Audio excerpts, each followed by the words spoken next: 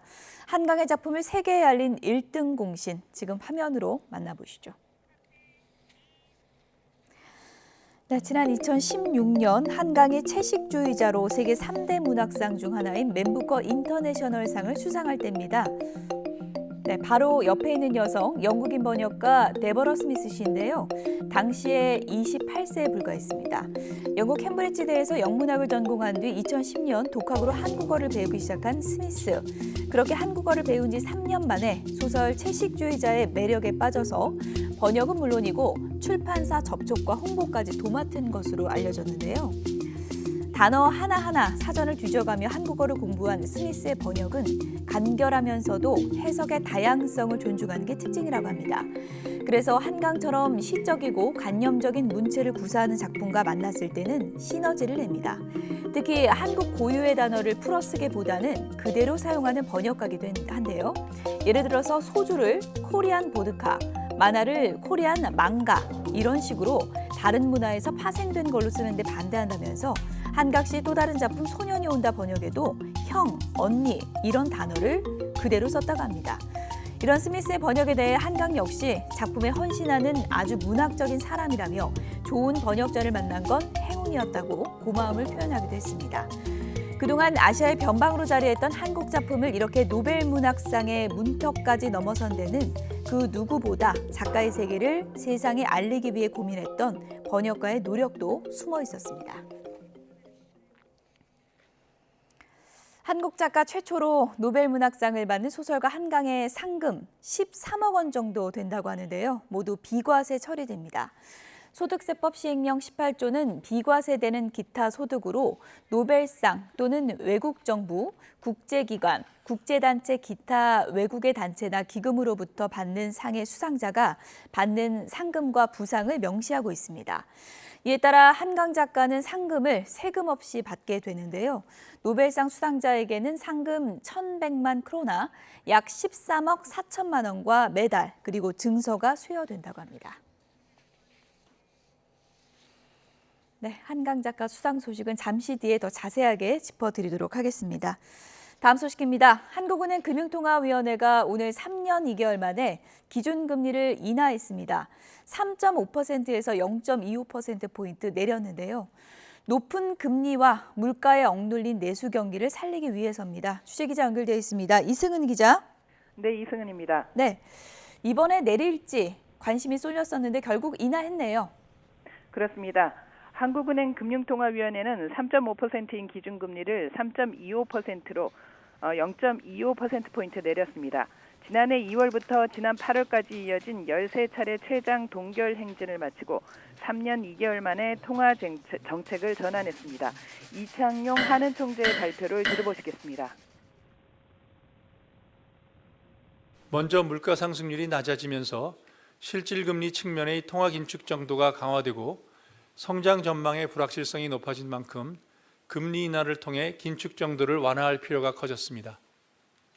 반면 금융안정 측면에서는 가계부채 대책의 효과가 나타나기 시작한 가운데 정부가 필요하다고 생각하면 추가적인 조치들을 시행할 것임을 밝혔고 또 미 연준이 정책 기조를 전환하면서 외환 부분의 부담도 다소 완화되었습니다.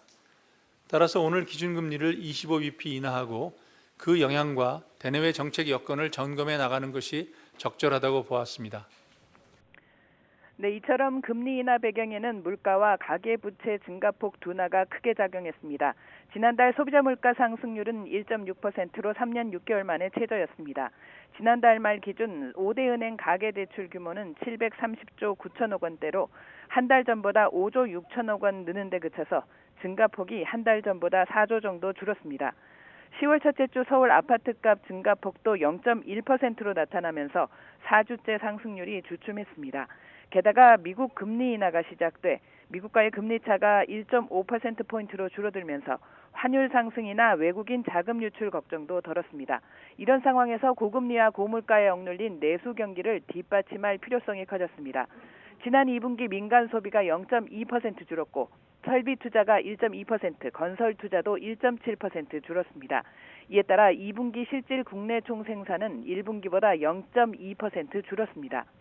금리 인하 실기론까지 불거지며 금리 인하를 미룰 수 없는 상황이 됐지만 강도 높은 규제로 둔화한 가계부채 증가세가 살아날 우려가 있어서 파급 효과와 대책에 관심이 쏠립니다. 대출금리가 기준금리 인하폭만큼만 떨어지더라도 가계대출자의 이자 부담은 연간 3조 원가량 줄어들 것으로 추정됩니다. 대출금리가 0.25%포인트 떨어지면 1년 뒤 전국 주택가격 상승률이 0.43%포인트 높아지고 서울 상승폭은 0.83%포인트에 이를 것이라는 추산도 있습니다. 지금까지 YTN 이승은입니다. 나흘째 국정감사가 진행되고 있는 가운데 여야 공방은 갈수록 격해지고 있습니다. 여당은 야당이 일방적으로 증인을 부르려 하는 데 대해서 반발하고 있고요. 야당은 김건희 여사 관련 증인들의 국회 무시가 심하다고 맞서고 있습니다. 국회 취재기자 연결해 보겠습니다. 김다영 기자. 네, 국회입니다. 네, 여야가 증인 부르는 문제 놓고 지금 기싸움이 치열하군요. 네, 국정감사 전 아침 회의에서부터도 장외 공방이 치열했습니다. 여당은 특히 야당이 입맛대로 증인을 채택한 것도 모자라 강제로 불러들이기 위한 동행 명령권도 남발하고 있다며 강하게 비판했습니다. 지금 국민들께서 거대 야당에 주문하는 것은 동행 명령권 남발이 아니라 피의자 신분임을 직시하고 신속히 검찰 조사에 응해 죄의 값을 치르는 것임을 명심하기 바랍니다. 김건희 여사 의혹에 집중 공세를 펼치는 민주당은 증인들의 불출석으로 국정감사가 방해받고 있다며 출석을 거듭 압박했습니다. 유독 김건희 여사 관련 증인들의 국회 무시가 심각합니다. 정권 최고 실세 김건희 여사 방탄 목적이라고밖에 보이질 않습니다. 국정감사 나흘째인 오늘 법제사법위원회에서는 현재 헌법재판소를 대상으로 국감이 진행되고 있습니다. 여당은 야당의 검사 탄핵 소추 남발을 문제 삼았고 야당 측은 김건희 여사 의혹이 대통령 탄핵 사유가 되는지 여부를 묻고 있습니다. 이후 군사법원을 대상으로 한 질의에서는 최상병 순직 사건 수사 외압 의혹 그리고 임성근 전 해병대 사단장 구명 로비 의혹이 쟁점이 될 전망입니다. 국민의힘 내부 상황도 좀 알아보죠. 김건희 여사를 겨냥한 한동훈 대표 발언 강도가 좀 높아지고 있는데 당내에서 불만의 목소리도 나오고 있죠. 네, 어제 한 대표가 최고위 회의 이후 검찰의 김건희 여사 주가 조작 연루 의혹 수사를 두고 국민 눈높이를 강조한 게 발단이었습니다. 높아진 발언 수위를 두고 친한동훈계 의원은 YTN과의 통화에서 앞으로 재보궐 선거도 있고 국민의 판단과 정서를 고려하면 지금이 한계치라고 본 것 같다고 그 배경을 설명했습니다. 반면 친윤계는 즉각 반발했습니다. 한 중진 의원은 YTN에 한 대표가 아군인지 적군인지 모르겠다며 이런 식이면 당정이 공멸한다고 지적했습니다. 강승규 의원은 SBS 라디오 인터뷰에서 어떻게 법무부 장관도 여기만 여당 대표가 그런 말을 하는지 이해할 수 없다고 날을 세웠습니다. 어떻게 법무장관 하신 야당 대표가 국민의 감정에 따라서 여론 재판을 하라? 뭘 그렇게 잘못했는지 모르겠습니다. 정치 공작에 희생이 되었죠. 민주당은 검찰이 수사를 안 하니까 특별 검사를 추진하게 된 거라며 특검을 고리로 공세를 펴고 있습니다. 김민석 최고위원은 아침 회의에서 한 대표가 변죽만 올리다 입장을 뒤집을 게 뻔하다며 특검을 수용하라고 재차 압박했습니다. 처신 자제를 논하고 측근의 입으로 검찰의 김 여사 기소까지 띄우지만 결국 최혜병 3자 특검 때처럼 간보듯 변죽만 울리다 뒤집을 게 뻔합니다. 이번에도 그러면 간동훈이 될 겁니다. 재보궐선거는 이제 닷새 남았던데 오늘부터 사전투표가 시작되는 거죠? 네, 오늘 아침 6시부터 서울교육감과 부산 금정구청장, 인천 강화군수, 또 전남 영광 곡성군수를 뽑기 위한 사전투표가 시작됐습니다. 지자체장 사전투표율만 보면 오전 11시 반 기준 서울은 0.91%, 부산은 3.02%, 인천은 5.43%, 전남은 10.17%로 집계됐습니다. 국민의힘은 강세 지역인 인천 강화와 부산 금정에서 승리를 노리고 있습니다. 부산 금정의 경우 야권 후보 단일화가, 인천 강화는 무소속 후보가 최대 변수로 꼽히고 있습니다. 역전극을 노리는 민주당은 오늘 부산을 찾아 유세를 이어가는데 이재명 대표는 전남 영광을 찾습니다. 전남 영광 곡성은 민주당의 전통적 지지 기반이지만 영광의 경우 진보당 후보가 급부상하는 점을 고려한 행보로 풀이됩니다. 지금까지 국회에서 YTN 김다현입니다. 라오스를 방문 중인 윤석열 대통령이 18개 나라 대표들이 참석한 동아시아 정상회의에서 글로벌 중추 국가로서 기여해 나가겠다는 의지를 밝힐 것으로 보입니다. 이후에는 5박 6일간의 동남아시아 순방을 마무리하고 귀국길에 오를 예정입니다. 취재기자 연결합니다. 조용성 기자. 네, 용산 대통령실입니다. 동아시아 정상회의는 시작됐습니까? 네, 순방 마지막 날인 오늘 윤석열 대통령은 곧 시작될 동아시아 정상회의 EAS에 참석합니다. 윤 대통령은 이 자리에서 북한의 핵개발 위협과 불법적인 러브 군사협력에 대해 강경 메시지를 낼 것으로 보입니다. 그러면서 8.15 통일 독트린이 영내 자유, 평화, 번영에 갖는 긍정적 의미를 각국 대표들에게 설명하고 아세안을 포함한 국제사회의 지지를 당부할 것으로 보입니다. 앞서 대통령실은 동아시아 정상회의에서 윤 대통령이 규범 기반의 영내 질서를 수호하기 위해 글로벌 중추국가로서 한국이 책임 있는 역할과 기여를 해 나가겠다고 강조할 것이라고 밝혔습니다. 동아시아 정상회의는 아세안 플러스 한일 중에 미국, 러시아, 호주, 뉴질랜드, 인도를 더해 18개 국가 인사들이 참여하는 인태지역 최고위급 전략 포럼입니다. 이 회의에서는 미얀마 내전과 남중국해 영유권 분쟁에 대한 논의가 주요 화두가 될 것으로 보입니다. 미얀마는 쿠데타로 2021년 말 아세안이 대표 파견을 금지한 이후 3년 만인 올해 군사정권 측 대표가 참석하기도 했습니다. 동아시아 정상회의를 마지막으로 윤 대통령이 잇따라 참석했던 다자회담도 모두 끝납니다. 이후 윤 대통령은 5박 6일간의 순방을 마무리하고 귀국길에 오를 예정입니다. 지금까지 용산 대통령실에서 YTN 조용성입니다. 서울 도심에 있는 임대형 창고에서 현금 수십억 원을 훔친 혐의로 구속된 40대 창고관리 직원이 오늘 구속 상태로 검찰에 넘겨졌습니다. 경찰은 피해자가 보관하던 현금 68억 원의 출처가 어딘지도 계속 수사하고 있습니다. 취재기자 연결해서 자세한 내용 들어보겠습니다. 유세윤 기자. 네, 유서연입니다. 현금 수십억 원을 훔친 절도범, 오늘 검찰에 넘겨졌죠? 네, 서울 송파구의 한 임대형 창고에서 현금 최소 40억 원을 훔친 혐의로 구속된 40대 창고 관리 직원 A씨가 오늘 아침 검찰에 넘겨졌습니다. A씨는 범행 경위를 묻는 취재진의 질문에 죄송하다, 잘못했다고만 답했는데요. 직접 들어보시겠습니다. 훔친 돈 어디에 쓰시려고 했습니까? 가족까지 동원됐는데 또 다른 공범 있나요? 실제 40억만 훔친 거 맞으세요?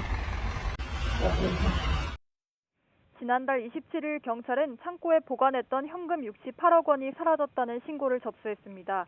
닷새 만에 붙잡힌 범인은 창고 관리 직원 A씨였습니다. A씨는 피해자의 창고에 거액의 현금이 보관돼 있다는 사실을 우연히 알게 돼 범행을 결심했다며 혐의를 일부 인정했는데요. 다만 훔친 돈은 68억이 아닌 40억 뿐이라고 주장해 경찰은 정확한 피해 금액이 얼마인지도 조사하고 있습니다. A씨는 가방에 당시 훔친 현금 대신 종이를 채워 넣고 CCTV 하드디스크를 훼손하는 등 치밀하게 범행한 것으로 조사됐습니다. 훔친 돈은 경기도 부천에 있는 건물에 숨겼는데 경찰은 이 과정에서 A씨의 모친 또한 도움을 준 것으로 보고 입건했습니다. 현금 출처도 관심인데요. 피해자는 현금 68억 원을 6개의 캐리어에 나눠 담아 창고에 보관하고 있었다고 진술했습니다. 그런데 A씨는 돈을 훔치면서 내가 누군지 알아도 모른 척하면 나도 아무 말 하지 않겠다고 적힌 메모를 남겨 무슨 의미인지 궁금증을 낳았는데요. 다만 A씨와 피해자는 서로 모르는 사이라고 주장하고 있습니다. 경찰은 범죄에 연관됐을 가능성까지 열어두고 자금의 출처를 확인하고 있습니다.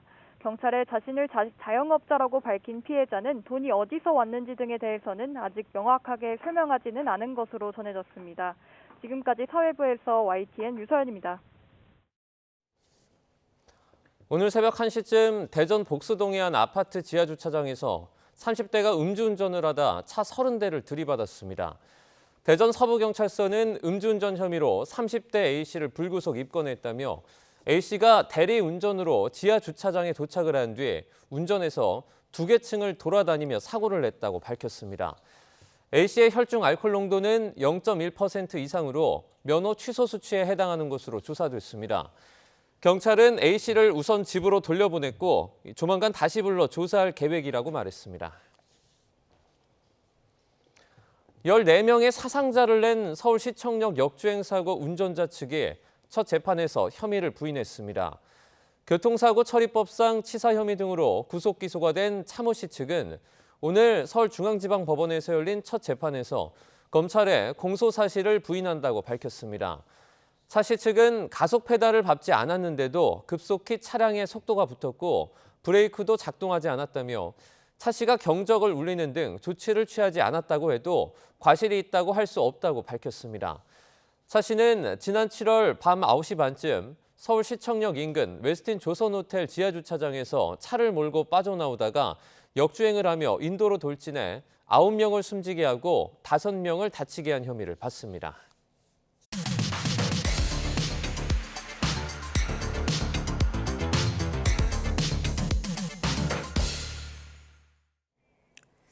네, 각이 살아있는 정치평론 시사정각 시작하겠습니다. 오늘은 김진 전 중앙일보 논설위원 그리고 최창렬 용인대 특임교수 두 분을 모셨습니다. 어서 오세요. 안녕하세요.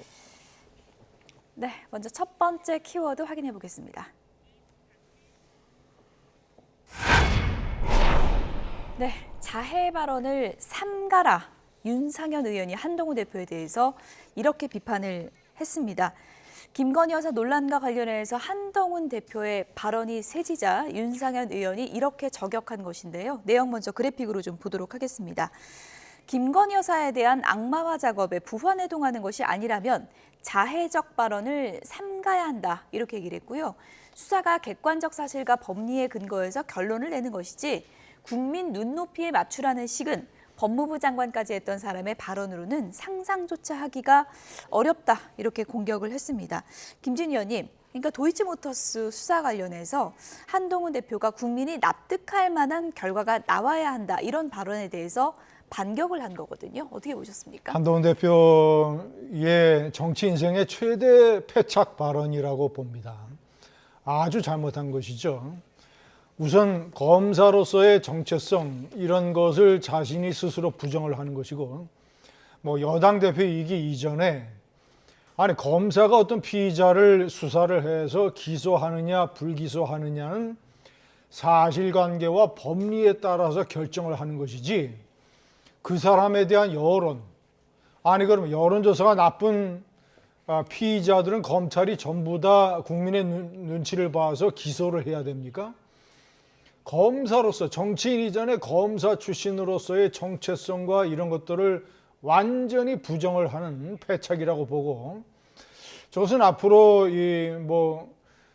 윤석열 대통령과의 관계 회복이라든가 여당 대표로서의 리더십 확립 이런 데에 계속 문제가 될 것이고 본인이 대통령 후보가 돼서 TV 토론에 나간다 하더라도 저 질문을 집요하게 받을 것입니다. 만약에 당신이 대통령이 되면 검찰 수사받는 사람 중에서 여론이 안 좋은 사람들은 전부 국민이 납득하게 기소를 하라고 할 것이냐 이런 질문을 받을 것입니다. 그래서 저거는 한동훈 대표가 정치 뛰어든 이래로 최대의 패착이고 가장 중요한 논란거리가 될 것이다. 예. 근데 뭐 한동훈 대표가 국민이 납득할 만한 결과가 나와야라고 했지 기소하라고 한 건 또 아니거든요. 저 말 속에 기소라는 단어가 들어있는 거라고 보십니까? 그렇게 보지는 않는데 예. 기소를 의미한다는 해석은 충분히 가능하죠. 그런데 지금 윤석열 의원의 발언은 이거 맞는 말이에요. 수사가 객관적 사실과 법리에 근거해야죠. 예. 국민의 눈높이라는 거에 무조건 맞출 수는 없는 건데 이 발언의 맥락을 봐야 될 거 아니겠어요? 이 도이치 주가 조작 의혹 사건이라는 게 지금 오래됐고 그리고 지금 이게 국민들의 여론을 보면 아무튼 이 지금 김건희 여사가 의혹이 있다는 쪽으로 많이 형성되어 있는 것 부인할 수가 없단 말이죠. 예. 그리고 이제 국민이 납득한 결과라는 게 아무튼 이 사건의 여러 가지 전후 맥락 최근에 또 무슨 그 손씨라는 사람 손모 씨 이른바 쩐주라고 얘기하던데 그 사람은 또 무죄였다가 유죄가 나왔단 말이에요. 그러니까 여러 가지 지금 주장들이 달라요. 김건희 여사의 계좌가 이용됐다. 근데 이용이 됐다 하더라도 주가 조작식이 아니다. 그렇다. 뭐 이런 여러 가지 이런 것들에 따라서 할 거예요. 검찰이 당연히 그렇게 해야 되는 게 너무나 당연한 얘기인데 그렇다고 현재 이 상황 속에서 여건이 여러 가지 상황 속에서 민심의 이반이 지금 진행되고 있는 상황에서 이걸 꼭 이렇게 얘기해야 되는 것이죠. 예. 한동훈 대표가 이건 단순하게 무조건 민심에 따라서 여론에 따라서 해라, 여론 재판해라 라는 얘기로 해석하기는 어렵다고 봐요. 이건 조금 그래서 윤석열 의원이 어차피 정치인들의 여론이 정치적일 수밖에 없어요. 지정을 의식할 수밖에 없다고 하더라도 이거야말로 국민 눈높이에 안 맞는 발언이 아닌가 윤석열 의원의 발언이 뭐 그렇게 저는 개인적으로 생각이 듭니다. 어쨌든 뭐 김건희 여사 논란에 대해서 한동훈 대표 발언 강도가 세지다 보니까 내부 설전도 달아오르고 네. 있습니다. 한동훈 대표와 강승규 의원 얘기 좀 들어보도록 하겠습니다. 그 검찰에서 김건희 여사님 도이치모터 사건 있잖아요. 그 불기소에 무게가 두고 있다는 보도가 계속 나오고 있는데 검찰이 어떤 계획을 가지고 있는지는 저는 알지 못합니다. 다만 검찰이 국민이 납득할 만한 결과를 내놔야 한다라고 생각합니다. 그리고 제가 무슨 김건희 여사님을 공격하거나 비난하는 것이 아닌데요. 그렇지 않습니까? 그리고 이런 생각은 들어요. 친윤이든 아니면 뭐 대통령 비서실의 비서 일각이든 간에 그렇게 익명성 뒤에 숨어서 민심과 동떨어진 얘기할 게 아니라 의견이 있으면 자신의 이름을 걸고 당당하게 말씀하시면 좋겠습니다. 도이치모터스 사건이 국민 감정에 따라서 여론 재판해야 되는 그런 사건인가요? 그것은 범죄가 있었는지 아니었는지 법리에 따라서 해야 될 뿐이지요. 그것이 어떻게 법무부 장관 여당 대표 법무장관 하신 야당 대표가 국민의 감정에 따라서 여론 재판을 하라? 법리적으로 수사를 했는데 어떤 뭐 죄가 없는데도 불구하고 국민 감정이 이러이러하니 이런 부분에 기소를 해야 된다. 이런 건 아닐 거 아니에요. 그렇다면 국민 여론에 따라서 해야 된다는 게 무엇이죠? 국민 여론에 따라서 지금 검찰이 수사를 제대로 안 한다는 건가요? 그러면 한동훈 장관이 법무부 장관 했을 때 그랬다는 얘기인가요? 그건 저는 그 말은 좀 이해를 하기가 좀 어려웠어요. 네. 익명성 뒤에 숨어서 민심과 동떨어진 비판하지 말라. 한동훈 대표가 강경하게 이런 입장을 밝혔는데요. 한동훈 대표의 그 발언 뒤에는 이런 고심이 좀 있는 것 같습니다. 지금 이탈표 내표 나왔는데 김건희 특검 언제까지 우리가 막을 수 있을까? 이런 고민인 것 같거든요. 그게 며칠 전에 신지호 전략기획부총장이 한 논리죠. 한동훈 대표의 오른팔 아닙니까? 오른팔입니까? 오른팔이죠. 한때는 윤석열 대통령의 참모 그룹 중에 한 명이었다가 그렇습니까? 대통령 되고 나니까 청년정책위원회의 부위원장이라는 직책까지 받아서 다 뭐 지내다가 이제는 한동훈 대표 오른팔로 해서 해괴한 논리로 윤석열 대통령을 배반을 합니다. 해괴한 논리로. 검찰이 기소를 하지 않으면 국민의힘에서 특검법을 반대하기가 대단히 어렵다. 아니 그럼 검찰이 일개 정당의 어떤 이익이라든가 정당의 눈치를 봐서 기소 여부를 결정을 해야 됩니까?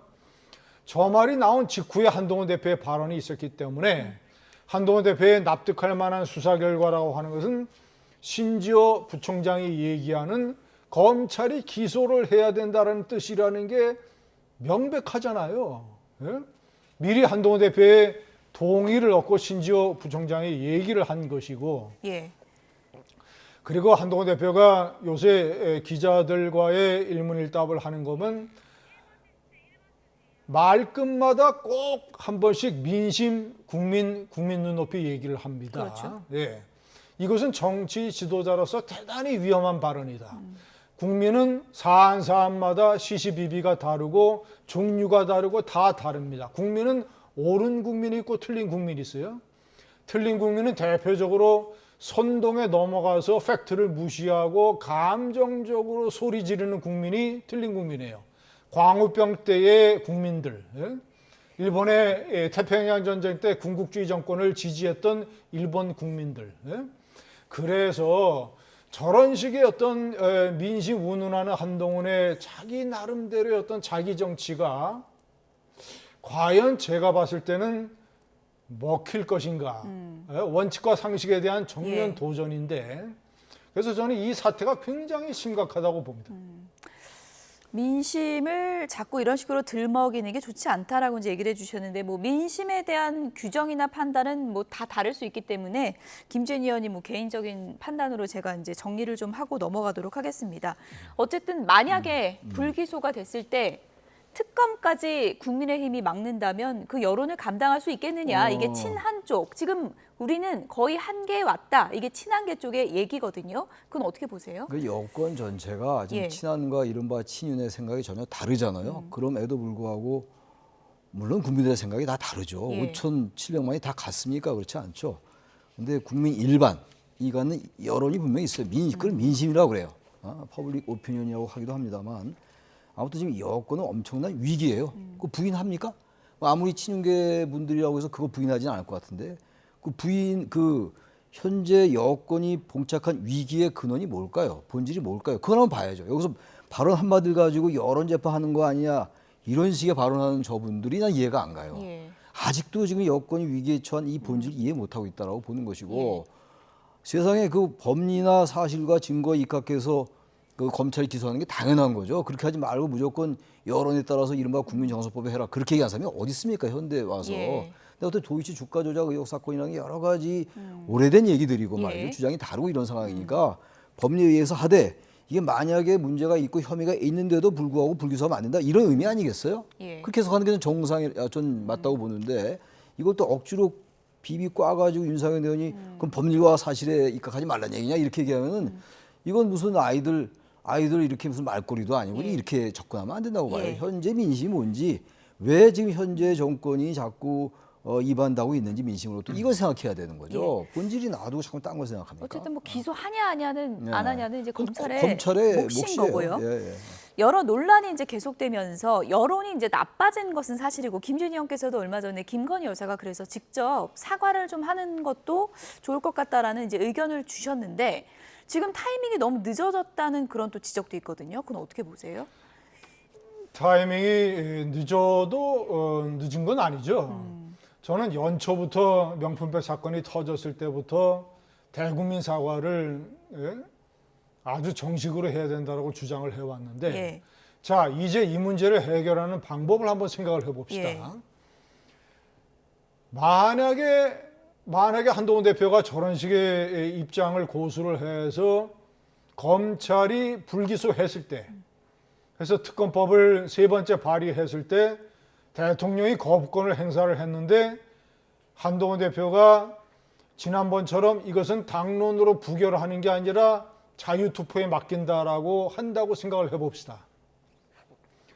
그래서 만약에 4표 이상이 이탈을 해서 특검법이 통과되게 되면 윤석열 대통령의 레임덕이 바로 시작됩니다. 그러면 이제 의료 대란 사태라든가 지금도 의료계가 정권의 어떤 흔들리는 것을 면밀히 지켜보고 있는데 그러면 의료개혁도 물 건너가고 의료 대란도 완전히 의사들에게 이 페이스가 넘어가게 되고 그뿐만 아니라 한마디로 레임덕이 시작이 돼요. 그래서 만약에 가결이 돼서 특검이 시작이 된다. 자, 그러면 이제 언론이 매일 특검으로 도배할 거고 김건희 여사 소환 문제 뭐 이런 것들 그리고 그런 경우에 윤석열 대통령이 어떤 선택을 해야 될 것인가. 예?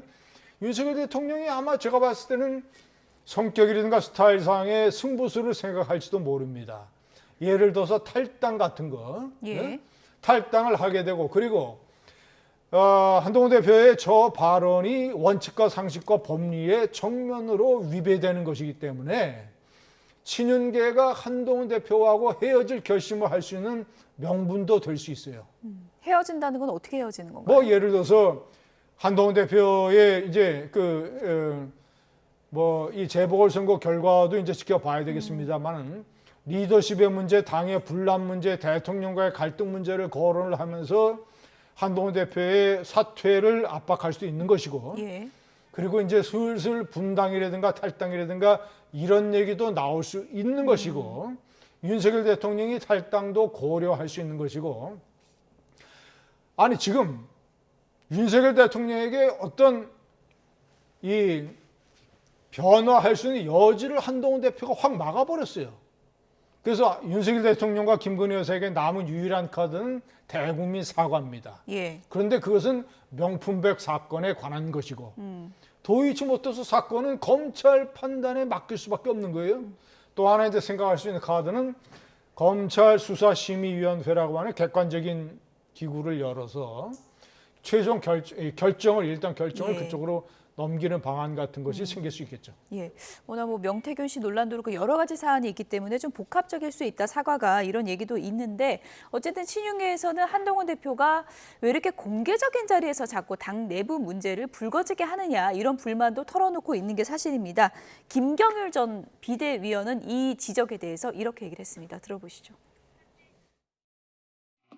예. 윤상현 의원께서 당대표 선거에 출마할 때 출마 선언문에 이와 같은 표를 썼어요. 공동묘지의 평화같이 조용하다.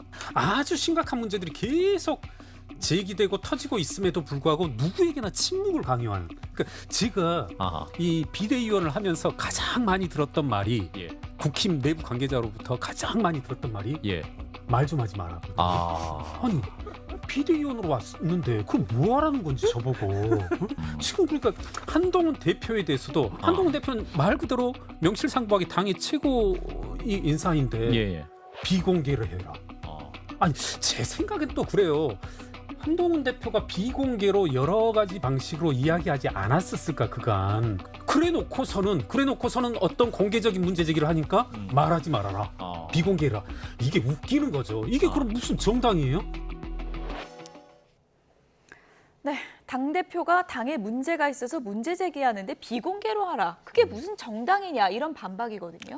아니 그러니까 정치라는 게 비공개로 할 것도 있어요. 예. 일반 물밑 접촉도 하는 예. 것이고 비밀 접촉도 하는 겁니다. 전쟁이라는 게 전쟁도 그렇고 정치도 그렇고 외교도 그렇고 다 그런데 지금 요즘 친윤계라는 분들 말씀은 정말 제가 아까도 말씀드렸습니다만 현재 문제가 왜 문제가 되는 것인지에 대한 천차이가 별로 없는 것 같아요. 저렇게 지적할 수도 있어요. 왜 갑자기 얘기해서 일을 그르치느냐. 뭐 그런 거 하잖아요. 언론 플레이 하라든지 그런 거. 오케이. 그런 거 얘기할 수 있는 건데 지금 이 국면도 지금 공개 비공개가 문제입니까? 내용이 무엇인가가 중요한 거죠. 지금 공개했느냐 비공개했느냐 가지고 저는 계속 또 얘기를 하더라고요.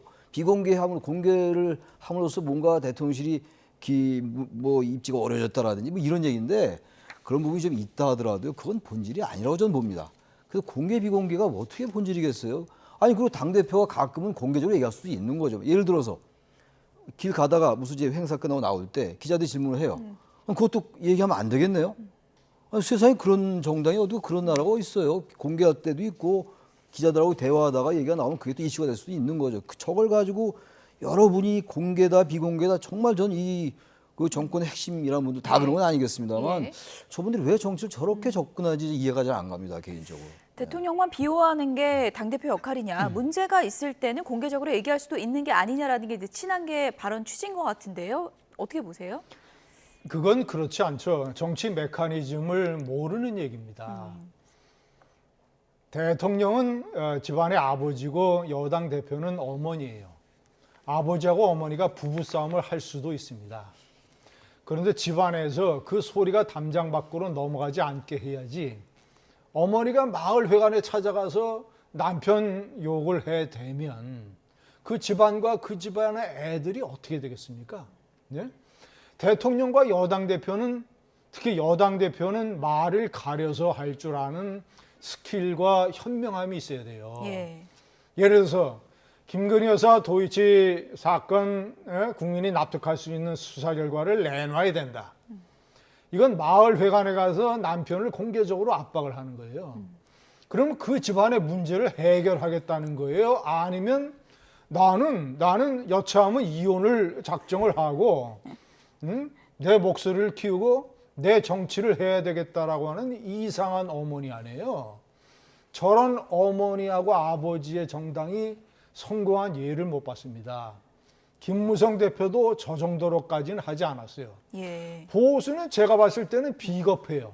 자기 정치를 위해서 보수 전체가 어떻게 되느냐는 생각 안 하고 대통령을 압박을 안만 해요.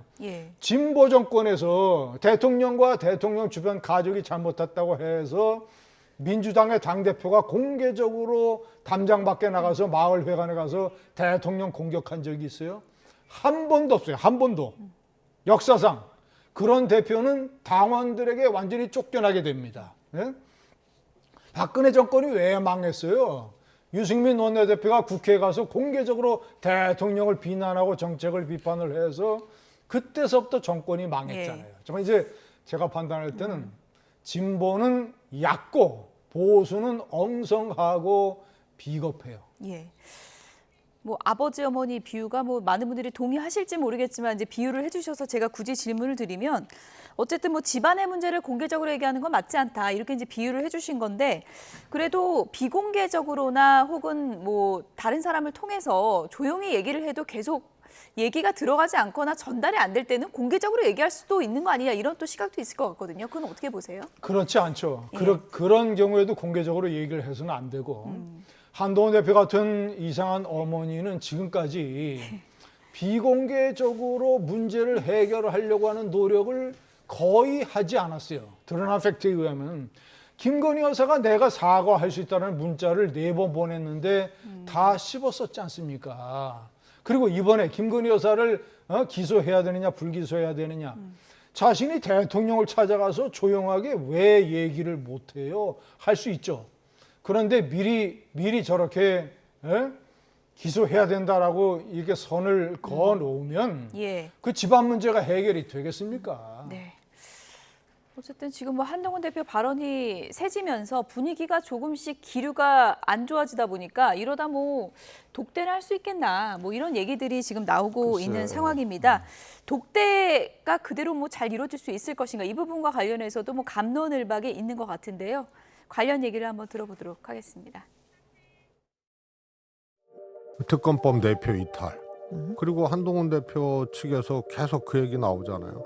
이 특검법 야당 공세를 이제 막기 어려워진다. 발언 강도가 저렇게 세지는데 저는 여전히 이거 독대 이거 불안한 것이 말이에요. 대통령이 그냥 어느 날 갑자기 아이씨 안 해. 잃어버릴 수도 있는 거 아니냐. 너 발언 강도로 봤을 때. 양쪽 다 이제 쉽게 말하면 정치적 입장을 다 내비쳐 보였습니다. 대통령 성남공항에 한송하지 않았죠. 또 그 이후에 이제 뭐 김건희 여사 또 활동 자제 이야기했지. 도이치모터스 주가 조작 관련해 가지고 본인은 아니지만은 신지호 전략부총장이 국민이 납득할 만한 어떤 그런 이야기 다 나왔잖아요. 이 해동 독대는 파국 파멸로 갈 거냐 공멸로 갈 거냐 안 그러면 정말 당정이 혼연일체가 돼서 이 위기를 타개할 거냐 이 길만 남는 거거든요. 다시 뭐 어떤 강론적 입장 가지고 무산되고 이런 일은 없어요. 분위기가 좀 험악해지니까 독대도 지금 취소되는 거 아니냐. 최재성 전 수석은 이렇게도 좀 보고 있는 것 같아요. 저 이른바 독대, 저 독대는 단어도 아무튼 뭐 독대, 독대를 이제 몇 번 신청을 요청을 했는데 안 됐다가 윤 대통령께서 이번에 이제 말씀을 하신 거 아니에요 순방 중에. 그 얘기를 하니까 이제 사실 순방 효과도 좀 반감되는 면이 있어요. 그만큼 국내 정치가 지금 위기라는 얘기예요. 대통령께서 밖에서도 그 독대를 받아들일 정도가 됐으니까. 근데 문제는 뭡니까? 어차피 뭐 지금 친윤은 비판하고 있지만. 김건희 여사에 관련된 도이치 주가 조작 의혹 사건도 그렇고 여러 가지 특검도 그렇고 김건희 여사 이슈가 많잖아요. 이른바 김건희 여사 리스크란 말이 이제 자연스럽게 되고 말았는데 그런 것들에서 얘기를 나눠야 되겠죠. 그렇지 않고 그 얘기를 뺀다면 독대할 필요가 없죠. 지금 두 분이 만나가지고 여러 가지 국정을 얘기할 수 있겠습니다만 지금 그런 건 아니잖아요. 지금 아주 정치적인 사안이기 때문에 이 부분에 대해서 조율이 정 안 된다면은 전 독대라는 그 만남 자체가 이루어지지 않을 수 있겠다는 생각도 들어요. 예. 어쨌든 지금 뭐 독대가 네. 최종적으로 이루어질지 여부는 좀 지켜봐야 될 것 네. 같은데 재보선의 또 성적표가 변수가 될 것 같기도 하고요. 연결해서 다음 주제요 확인해 보도록 하겠습니다. 보여주시죠.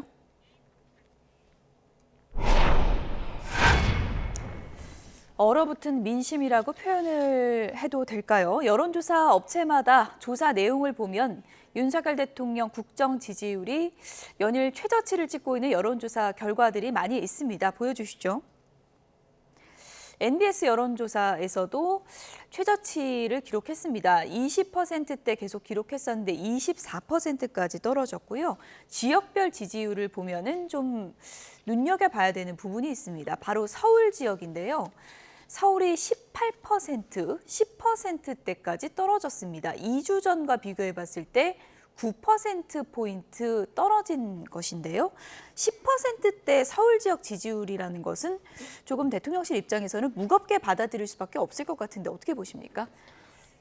중요하죠. 왜냐하면 윤석열 대통령을 막판에 당선시킨 게 서울의 서초 강남표입니다. 예. 경기에서 5%포인트 차이로 이재명한테 졌는데 서울에서 5%포인트 차이로 이겨서 대통령이 된 사람이 윤석열 대통령입니다. 그런데 저 자료를 봐도 지금 서울에서 경기보다 지지율이 더 낮아지고 있어요.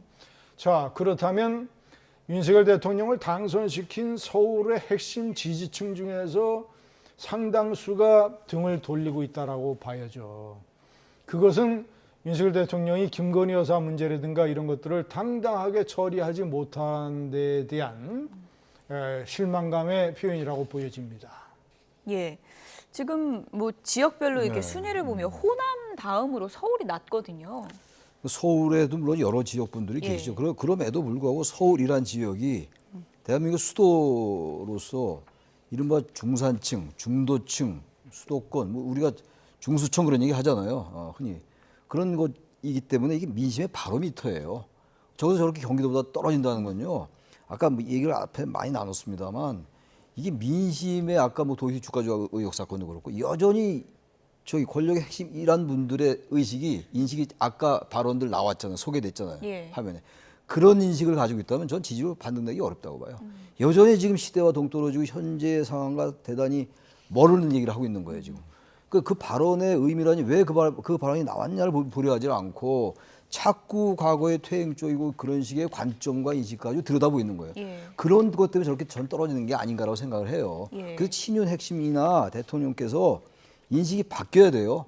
그렇지 않으면 절대 반등하기 어려울 것 같습니다, 제가 볼 때. 예. 이 상황의 심각성 그렇게 인식을 해야 되는데 그러질 않고 자꾸 왜 한동훈 대표가 여권의 균열을 부추기냐 이런 식의 접근을 한다면 저는 민심이 돌아서기 어렵지 않을까. 예. 제 개인 생각입니다. 예. 서울뿐만 아니라 지금 부산 지역 얘기도 좀 해보면요. 이번에 이제 부산 금정에서 재보선이 치러지는데 개헌 저지선을 국민의힘에 만들어줬던 부산의 민심도 심상치가 않다. 이런 얘기들이 나오고 있습니다. 재보선 여론조사 잠시 좀 보여주시면 좋을 것 같은데요. 부산은 뭐 보수가 강세인 지역인데 지금 아슬아슬하다 이런 분석이 있더라고요. 부산 지역 중에서도 금정구는 이제 이 금정산이 있는 곳인데 전통적으로 보수 강세입니다. 김진재 의원 아들 김세현 의원이 국회의원을 했고 민주당에서 구청장을 한 적이 딱 한 번밖에 없어요.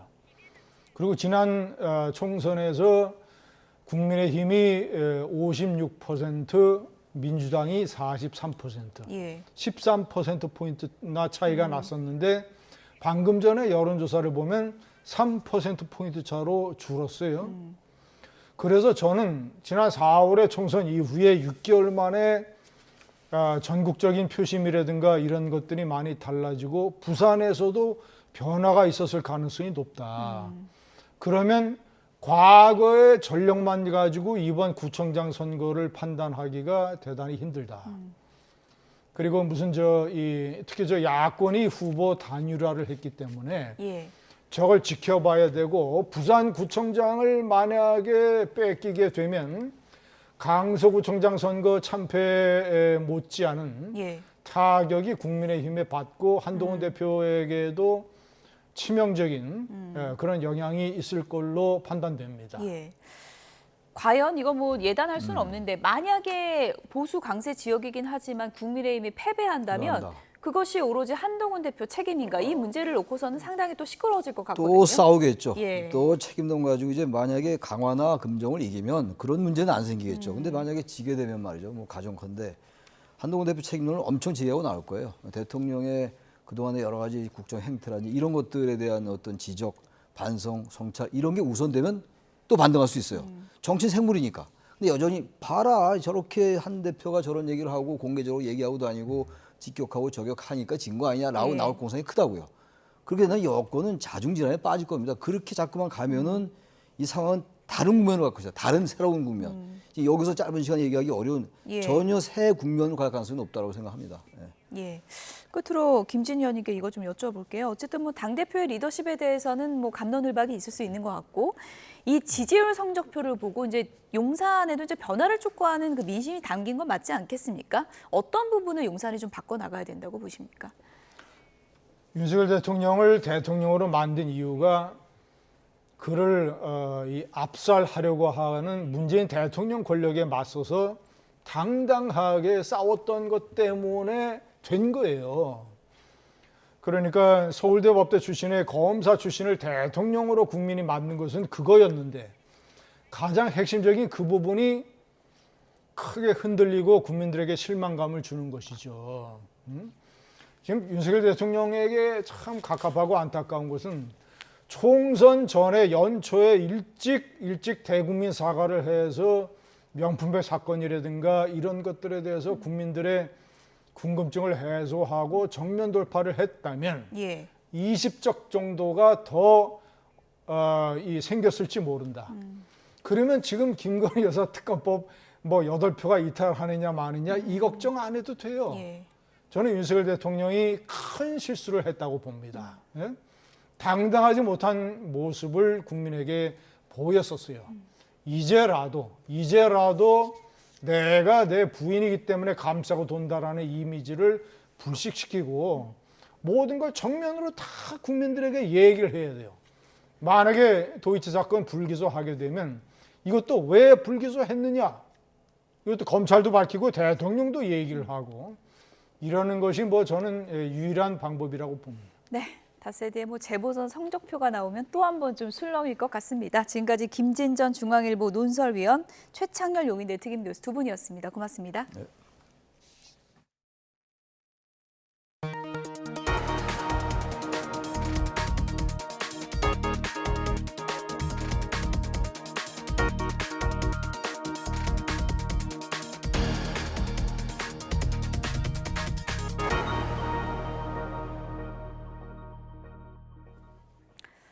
이른바 티몬과 위메프의 대규모 미정산 사태와 관련해서 구영배 큐텐그룹 대표를 포함해서 핵심 경영진들에 대한 구속영장이 기각됐습니다.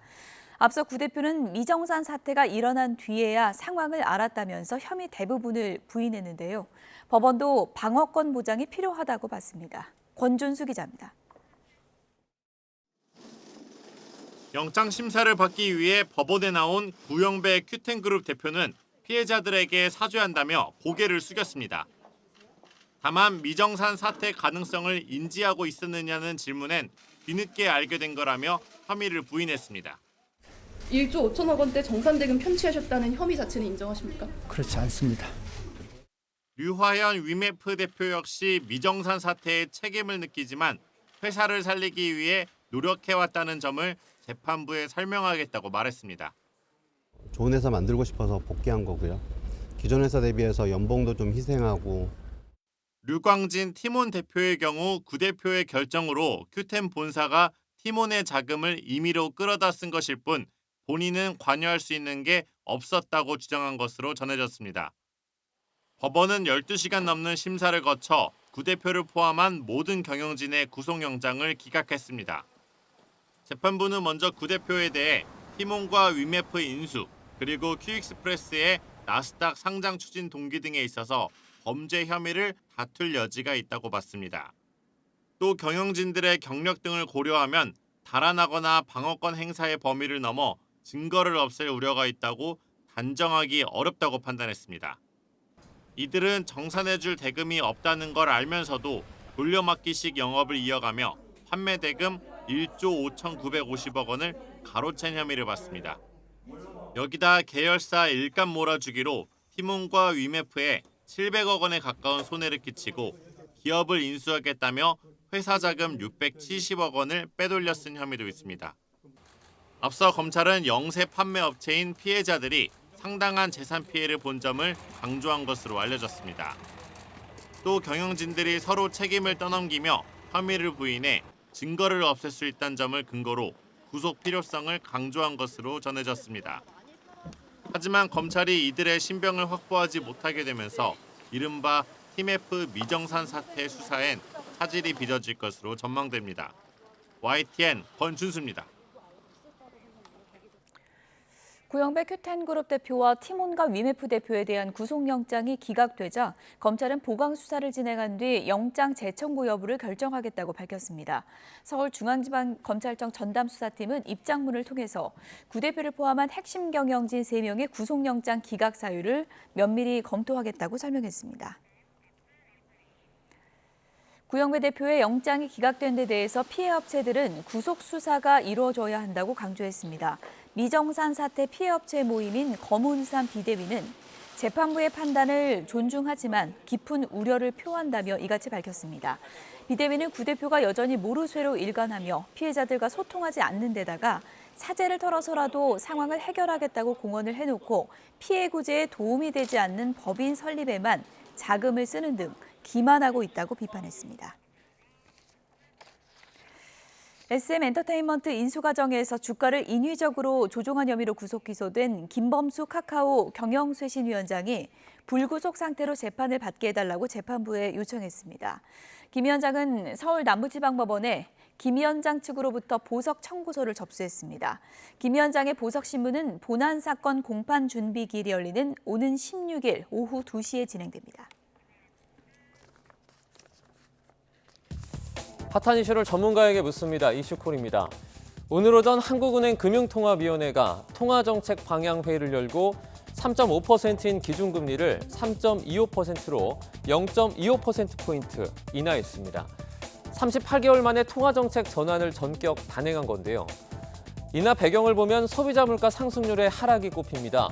지난 9월 소비자 물가 상승률은 1.6%로 한은의 목표치인 2%를 크게 밑돌았습니다. 이 밖에도 소비와 투자 등 내수가 좀처럼 회복되지 않으면서 정부 일각에선 금리 인하 압박도 이어졌습니다. 금리 인하가 수도권 등 지역의 부동산 투자와 가계대출을 자극할 수 있다는 우려의 목소리는 여전합니다. 최근 주춤했던 가계대출 증가세와 집값 상승세에 다시 기름을 부을 수 있다는 건데요. 금리 인하 배경과 전망, 허준영 서강대 경제학부 교수 연결해서 알아보겠습니다. 교수님 나와 계시죠? 네, 안녕하세요. 네, 안녕하십니까. 한국은행이 오늘 우리 기준금리를 0.25%포인트 인하했습니다. 인하 배경에는 어떤 것들이 있을까요? 최근 들어서 어쨌든 연준이 빅컷을 하고 그래서 환율 부분에 좀 안정이 생겼고요. 그리고 가계부채 측면에서는 어쨌든 간에 9월에 좀 상승세가 주춤하고 있고 수도권 지방의 이제 수도권의 집값도 좀 상승세가 주춤하고 있는 상황이거든요. 이럴 때 결국 이제 지금 내수 부진이 장기화되고 있는 상황이어서 아무래도 내수 부진에 대응하기 위한 금리 인하가 좀 필요할 것 같다라고 본 것 같습니다. 이제 경기 침체 우려를 고려했다는 분석이 나오는데 이번 금리 인하를 기점으로 경기가 조금 살아날 수 있을까요? 네, 경기가 살아나는 거는 사실 0.25 인하가 뭐 클 수도 있고 크지 않을 수도 있습니다만 네. 지금 우리가 생각하고 있는 어쨌든 취약 차주의 문제들이라던가 아니면 지금 고금리로 인해서 가계의 어떤 소비가 지금 늘 수 없는 부분이 있다던가 아니면 부동산 PF 같이 좀 금리가 내려가야지 업계가 약간 더 살아날 수 있는 부분 이런 부분에 대해서는 확실히 그 내수 부분의 진작 효과는 있을 수 있을 것으로 보입니다. 네. 이제 뭐 긍정적인 영향만 있는 건 아닐 겁니다. 무엇보다 금리를 내리게 되면 가계대출을 다시 부추길 수도 있다는 고민이 컸을 텐데 그래도 득이 실보다 크다고 본 것 같아요. 네, 맞습니다. 그리고 가계대출이라고 하는 게 사실 이제 금리만의 어떤 함수라기보다는 정부에서 어떤 공급 정책, 부동산 공급 정책을 내는지, 그리고 금융당국이 어떤 금융 정책들을, 예를 들어서 대출에 대해서 어떤 정책들을 펴는지, 이 모든 것들이 다 영향을 미치는 것 같은데요. 네. 지금 한국은행의 이 발표를 보면 어쨌든 간에 최근 들어서 정부가 냈던 88 부동산 공급 정책이라던가 아니면 대출 쪽에서 조금 대출 금리를 좀 올리고 있고 대출을 관리하고 있는 부분, 이런 것들이 서서히 시차를 두고 이제 효과를 발휘할 것으로 생각을 하고 있고요. 네. 그런 측면에서는 이제 가계부채에 대한 고민을 약간 접어둔 상태에서 내수 부진에 대해서 대응을 하는 것이 더 옳다고 생각을 한 것 같고요. 사실 저희가 예전에 그 주택 가격이 아주 빠르게 올라갈 때 금리가 보통 낮았다고 생각을 많이 하시는데, 사실은 금리가 0.2 낮아진다고 아주 많이 바뀌는 건 없습니다만 오히려 네. 금리가 앞으로 얼마나 빨리 내려갈지를 시장이 기대하는 거에 따라서 조금 영향을 받을 수 있습니다. 그런 측면에서는 한국은행이 오늘 앞으로 금리 인하가 아주 빠르게 이루어지진 않을 것이다라는 경고의 멘트도 분명히 준 것으로 보입니다.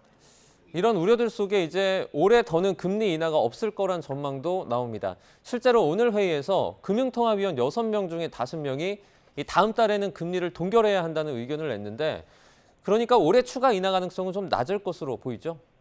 예, 그리고 금리를 2번 연속, 한 번 인하하는 것과 2번 연속 인하하는 것이 사실 시장, 특히 부동산 시장이 줄 수 있는 시그널은 굉장히 다르다고 생각하고요. 네. 그런 측면에서 가계부채가 급격하게 증가하는 것을 걱정하고 있는 한국은행 입장에서는 금리를 2번 연속 인하하는 일은 없을 것 같고, 오히려 이번 금리 인하가 주택 시장에 그리고 가계부채 쪽에 어떤 영향을 주는지 시간을 두고 좀 점검한 후 금리 추가 인하를 단행할 것으로 보입니다. 네, 이제 금리 인하의 관건은 물가를 최대한 덜 자극하면서 이 내수 경기를 회복하는 데 있어 보입니다. 기대를 좀 해보도록 하겠습니다. 여기까지 듣겠습니다. 허준영 서강대 경제학부 교수와 함께했습니다. 교수님 고맙습니다. 네, 감사합니다. 100년 만에 최악의 허리케인이 미국 플로리다를 휩쓸면서 곳곳이 쑥대밭으로 변하고 인명피해가 이어졌습니다. 예상보다 큰 피해는 막은 것으로 파악이 됐지만 재난 대응을 놓고 정치권의 공방전은 격화하고 있습니다. 워싱턴에서 권준기 특파원입니다. 몰아치는 강풍에 나무가 요동치더니 맥없이 뜯겨나가기 시작합니다. 무섭게 불어닥친 폭풍 후에 멀쩡하게 서 있던 건물마저 형체가 사라질 정도입니다. 텅 빈 도로는 말 그대로 물폭탄이 투하돼 순식간에 침수됐습니다. We had a tornado hit us and it just sucked everything and threw everything all over the place. 동이 트자 피해가 속속 확인됐습니다. 동구장 지붕이 날아간 메이저리그 템파베이 홈구장은 흉물로 변했고, 도심 건설 현장에는 크레인이 종이 빨대처럼 쓰러져 건물을 덮쳤습니다. 화물 트럭이 벌거벗겨지고 주택가 도로는 강물처럼 빗물이 차올랐습니다. 최고 등급인 5등급에서 시작한 허리케인 밀턴은 플로리다에 상륙할 당시 3등급으로 약해졌지만 가공할 위력은 여전했습니다. 12시간 동안 플로리다 반도를 횡단하며 여러 명의 목숨을 앗아가고 곳곳을 쑥대밭으로 만들었습니다. 다만 당초 예상보다는 피해 규모가 크지 않은 것으로 파악돼 최악의 상황은 피한 것으로 평가됐습니다. I think in some areas, in terms of what was being predicted, some of the worst case scenarios did not come to pass. 허리케인 대응 비판과 재난을 이용한 가짜뉴스 유포를 놓고 정치권의 공방전은 계속됐습니다. Federal government, on the other hand, has not done what you're supposed to be doing. In particular, with respect to North Carolina, some received death penalties yesterday as a result of reckless, irresponsible, relentless disinformation and outright lies that continue to flow. 재난 지역의 투표율이 떨어지는 경향이 있는 만큼 조지아와 노스캐롤라이나 등 경합주에서는 사전 투표와 우편 투표가 더 용이하도록 보완책 마련에 나섰습니다. 워싱턴에서 YTN 권준기입니다. 미국 최고의 팝스타 테일러 스위프트가 허리케인 피해 지역 구호 활동에 $500만, 우리 돈 68억 원을 기부했습니다. 미국의 구호단체인 피딩 아메리카는 성명을 통해 이 테일러 스위프트에게 대단히 감사하다며 기부금은 피해 지역을 재건하고 필수 식량과 깨끗한 물, 생필품을 제공하는 데 쓰일 것이라고 밝혔습니다. 스위프트와 절친한 친구로 알려진 배우 블레이크 라이블리와 데드풀로 유명한 라이언 레이놀즈 부부도 같은 단체에 $100만, 13억 5천만 원을 기부했습니다. 미 대선을 25일 앞두고 트럼프 전 대통령이 승패를 가를 경합주 4곳에서 해리스 부통령을 앞서고 있다는 여론조사 결과가 나왔습니다. 수세에 몰린 해리스 부통령을 위해 오바마, 클린턴 전 대통령이 선거 운동에 뛰어들었습니다. 워싱턴에서 홍상희 특파원의 보도입니다. 미 정치 매체 더 힐의 여론조사 결과 7곳의 경합주 가운데 4곳에서 트럼프 전 대통령이 근소한 차이로 앞서고 있는 것으로 나타났습니다. 애리조나에서는 2%포인트, 조지아와 노스캐롤라이나에서도 1%포인트 우위에 섰습니다. 특히 경합주 가운데 선거인단이 19명으로 가장 많은 데다 해리스 부통령이 강세를 보였던 러스트벨트 펜실베이니아에서도 승기를 잡았습니다. 반면 해리스 부통령은 네바다주에서만 간신히 앞섰습니다. 여전히 박빙이지만 지금 당장 투표를 한다면 트럼프 전 대통령에게 유리한 겁니다. 미시간주를 찾은 트럼프 전 대통령은 자신감을 보였습니다. Yeah, the poll just came out today. As I was walking on, they said, "Sir, you're 4 points up in Michigan." And I think we're doing well all over. We're leading in every single state, every swing state, by actually, in some cases, a lot. 허리케인 헐린, 밀턴과 이스라엘-이란 갈등 격화까지 수세에 몰린 해리스 부통령을 구하기 위해 전직 대통령들이 나섭니다. 먼저 해리스 부통령이 승리를 위해 꼭 이겨야 할 펜실베이니아에 버락 오바마 전 미국 대통령이 출격했습니다. 피츠버그를 시작으로 오바마 전 대통령은 11월 5일 대선일까지 26일 동안 경합주를 돌며 청년과 무당층 유권자의 표심을 공략합니다. And the reason some people think, well, I don't know, I remember that economy when he first came in being pretty good. Yeah, it was pretty good. Because it was my economy. With Kamala, you've got actual plans. Trump, concepts of a plan. 빌 클린턴 전 대통령도 오는 일요일 조지아를 시작으로 노스캐롤라이나에서 버스 투어로 유권자들을 직접 만나 해리스가 인플레이션을 어떻게 해결할지 경제에 방점을 두고 설득에 나설 계획입니다. 이제 경합주에서의 주도권은 트럼프 전 대통령에게 넘어가는 분위기입니다. 대선이 막판으로 치달을수록 양측 후보 모두 경합주 수성을 위해 가능한 모든 자원을 동원할 것으로 보입니다. 워싱턴에서 YTN 홍상입니다.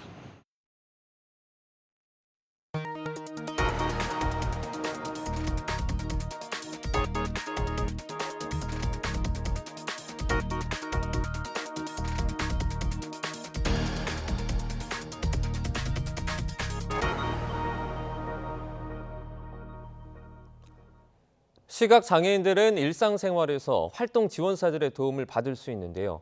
최근 안마원을 운영하며 활동지원사의 도움을 받은 한 시각장애인이 부정수급으로 적발이 된 뒤에 스스로 세상을 떠나는 일이 벌어져 논란입니다. 시각장애인들의 현실을 반영한 제도 보완 요구가 커지고 있습니다. 배민혁 기자가 알아봤습니다. 시각장애인 안미숙 씨는 15년 넘게 안마원을 운영하고 있습니다. 집을 나서면 혼자서는 이동이 어렵다 보니 안마원에서도 활동지원사의 도움을 받아왔습니다. 그런데 지난 3월 관할구청은 활동지원사가 업무 범위를 넘어 안 씨를 돕고 있다며 부정수급이라고 통보했습니다.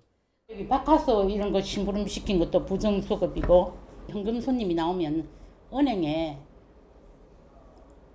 좀 보냈다고 심부름 시킨 그것도 부정이라고 그러대요. 왜냐하면 영업을 도와줬대요. 유니폼이죠. 그거 나오면 이용자분 세탁할 때 같이 그거 좀 해다 드리고. 근데 보고 안 할 수가 없는 일이에요. 현행 장애인활동지원법상 활동지원사는 신체활동과 가사활동 등 이용자의 신변에 관한 도움만 줄 수 있을 뿐 생업을 지원할 수 없다고 규정돼 있기 때문입니다. 앞서 5년간 안마원을 운영한 시각장애인 고 장성일 씨는 활동지원사에게 계산 등 업무 도움을 받았다가 시로부터 부정수급액 2억 원을 환수할 수 있다는 통보를 받은 뒤 스스로 목숨을 끊었습니다. 원칙대로라면 안 씨는 외출 동행, 식사 보조 등은 보건복지부에서 시행하는 장애인 활동지원 서비스를 통해 도움받을 수 있었지만 혼자 운영하는 안마원에서 계산이나 영수증 정리 같은 업무는 도움받을 제도가 없었습니다. 고용노동부에서 시행하는 근로지원인 제도가 있지만 근로자만 가능할 뿐 사업자인 안 씨는 이용 대상이 아니었습니다. 직원을 고용하는 게 유일한 해결책이었지만 형편이 어려워 쉽지 않았습니다. 시각장애인의 특성과 요구를 반영하지 않은 현행 제도의 한계와 이를 시행하는 공무원의 강압적인 업무 처리로 장애인 사업주를 지원하는 업무 지원 제도가 마련됐지만 아직 시범 운영 중인 가운데 신변 처리와 직장 업무, 행업의 경계가 모호한 만큼 포괄적인 지원 대책이 필요하다는 요구가 나옵니다. 가장 문제점은 그 활동 지원의 범위를 너무 좁게 해석하는 거죠, 이게. 운영이라도 좀 융통성 있게 해야 되는데 너무 기계적으로 사실은 장애인의 현실을 모르는. 또 보건복지부와 고용노동부, 중소벤처기업부 등으로 흩어져 있는 담당 부처의 업무를 통합할 컨트롤타워가 필요하다는 목소리도 나옵니다.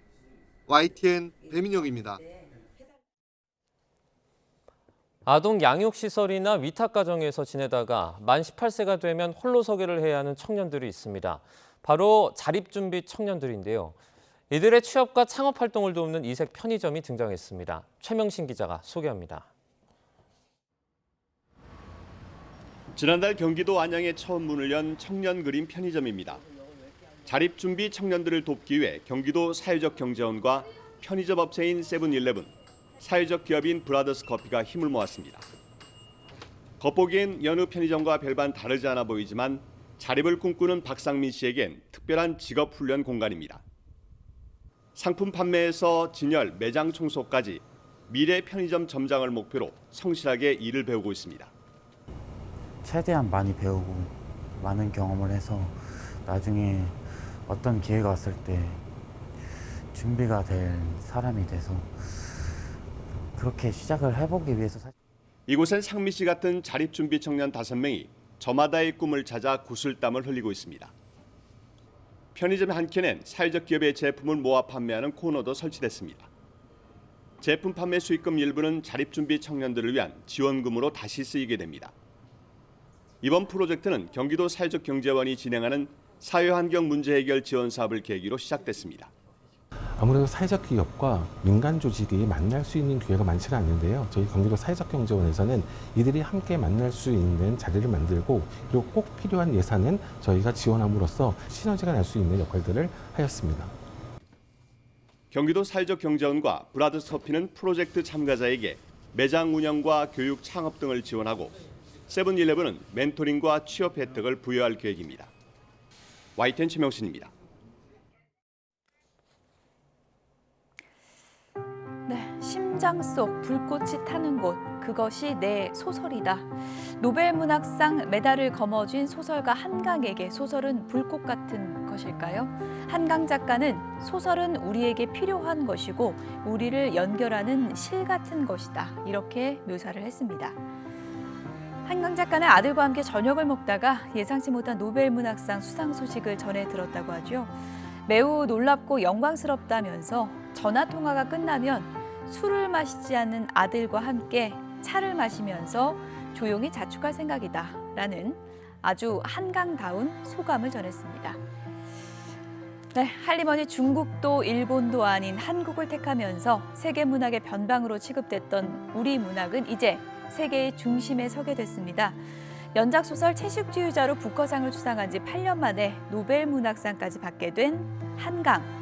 한국 문학의 위상을 오로지 글의 힘으로 증명해냈습니다.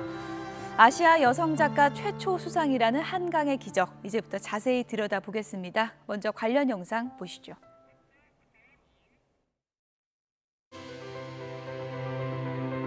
The Nobel Prize in Literature for 2024 is awarded to South Korean author Han Kang.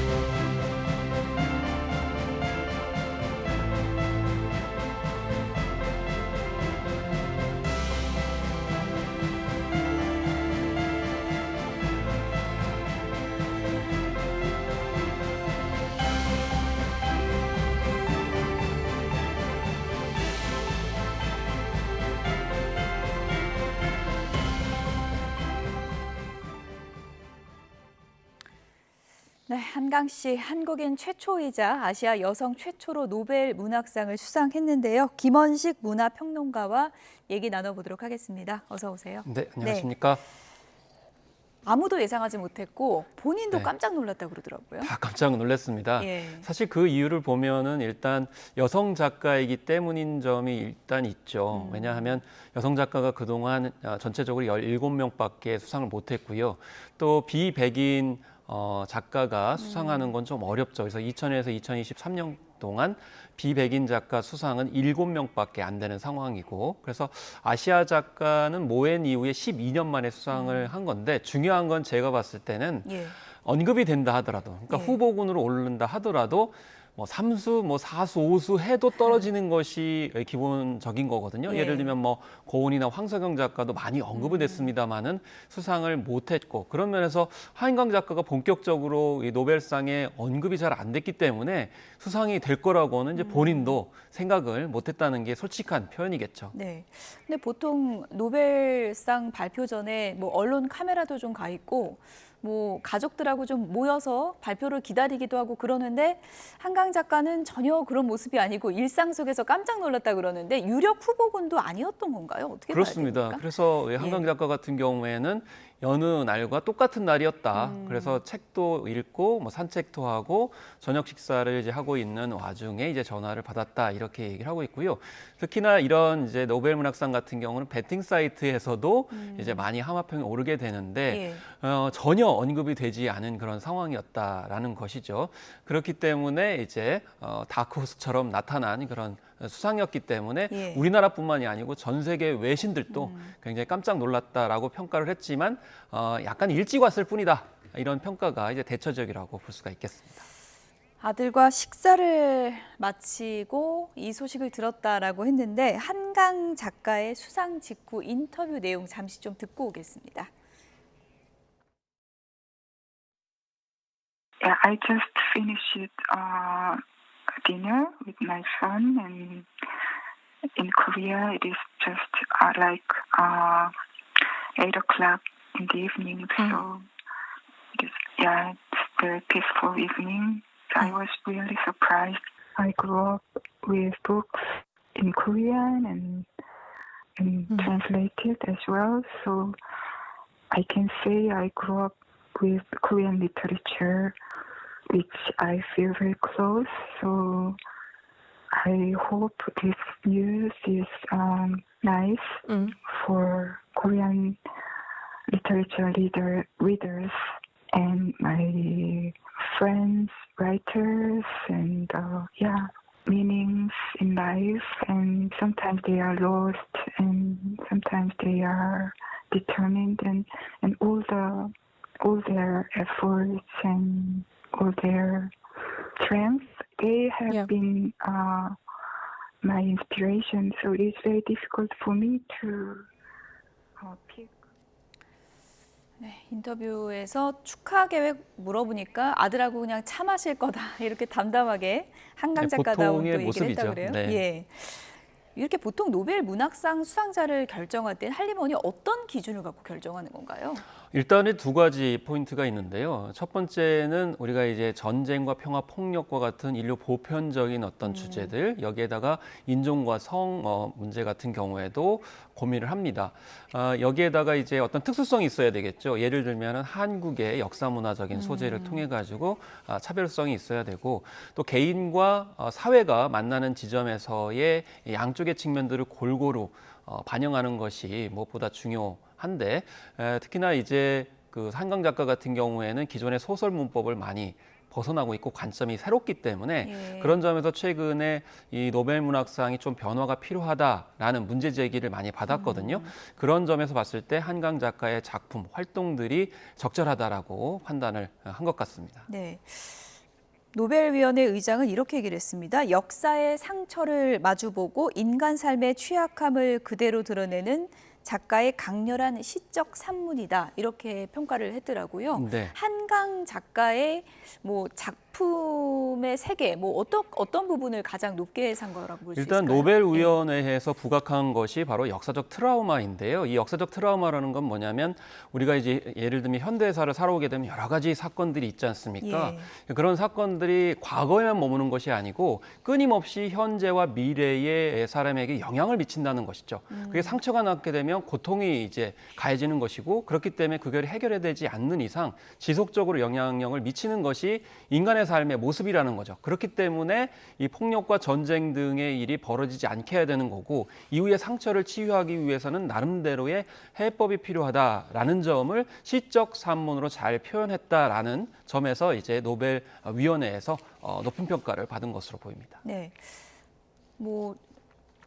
노벨 문학상을 선정할 때는 특별한 작품을 꼽아서 수상하는 게 아니고 그 작가의 작품 세계 전체를 이제 평가하게 되는 거죠. 네, 맞습니다. 네.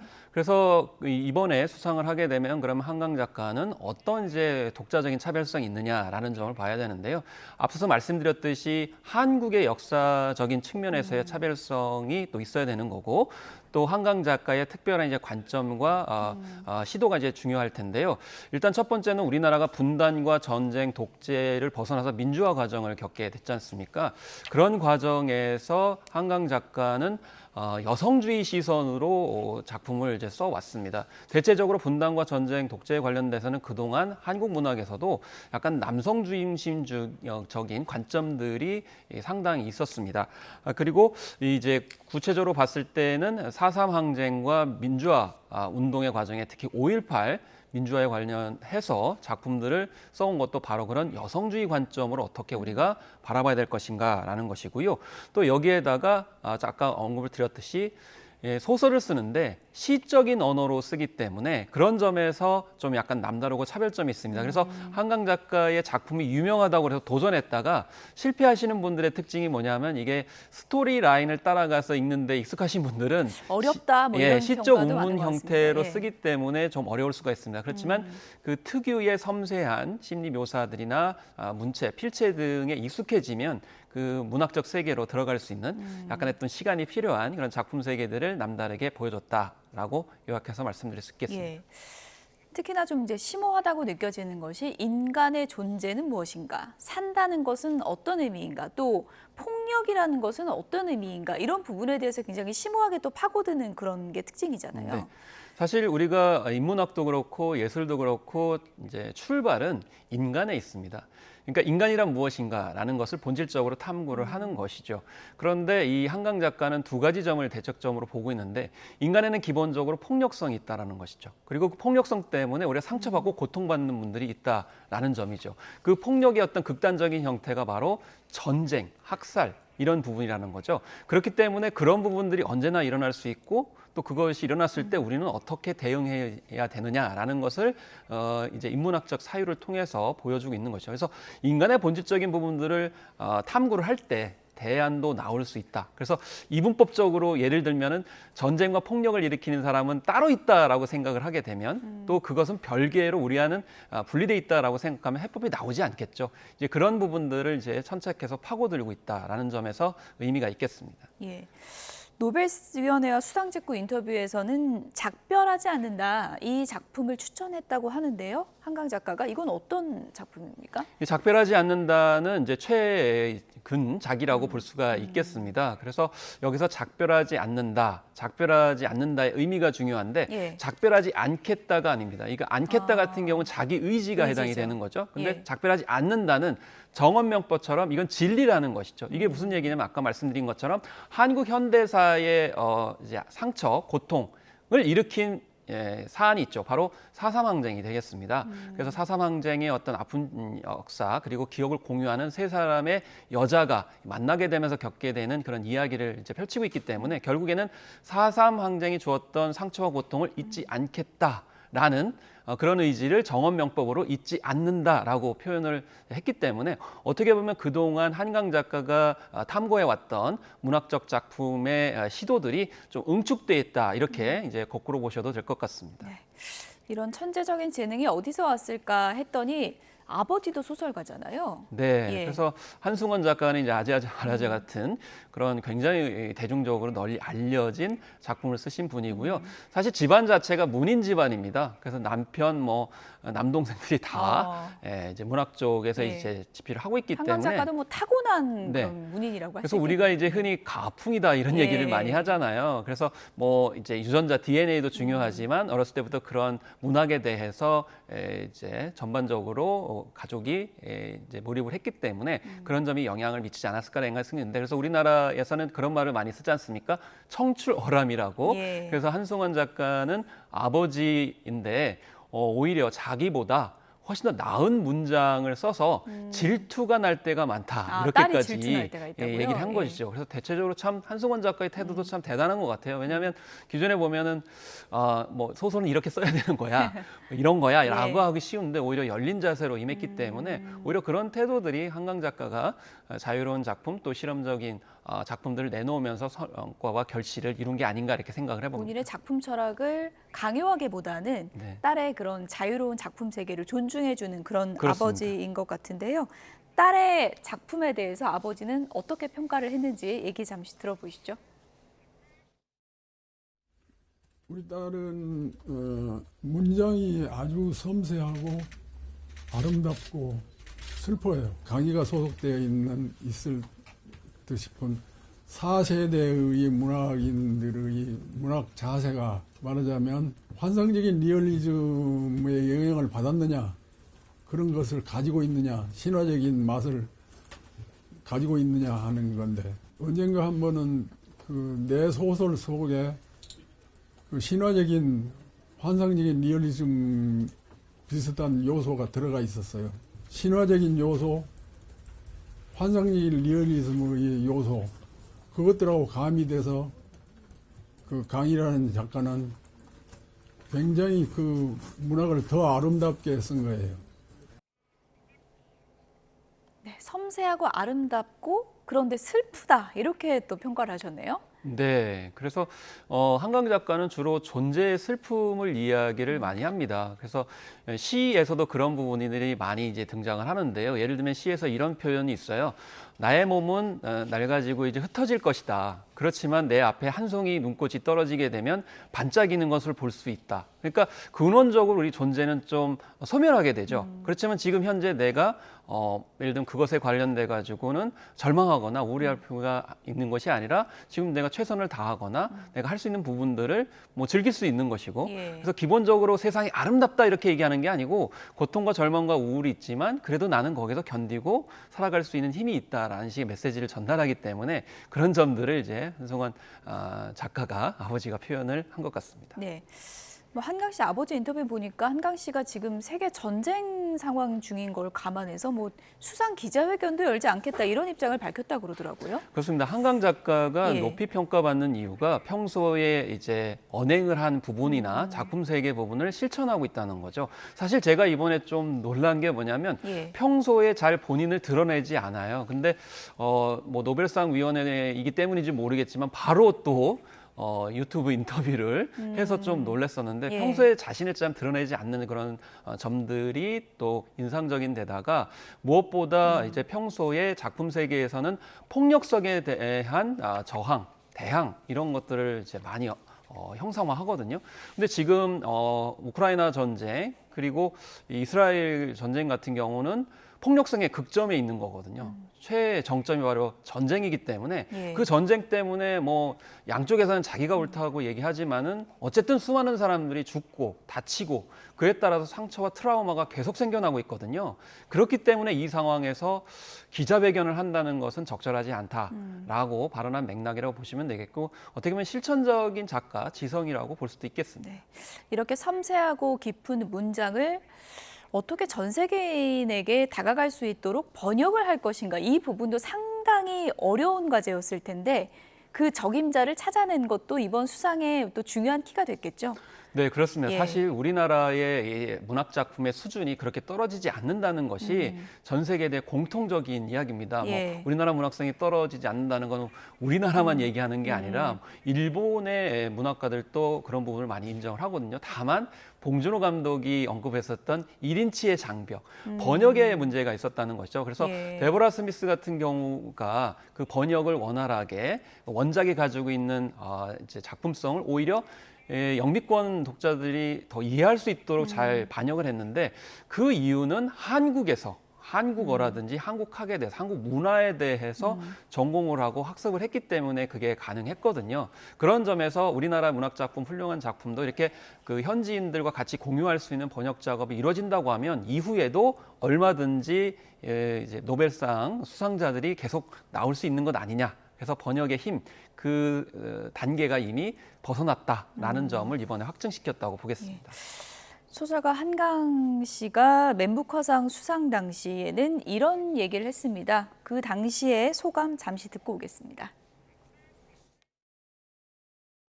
Happy for Deborah.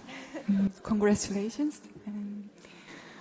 I'm lucky to have met Deborah as my wonderful translator and my friend. When I was writing The Vegetarian, I wanted to question about being human, and I wanted to describe a woman who desperately didn't want to belong to human race any longer, and desperately wanted to reject being human who commit such violence.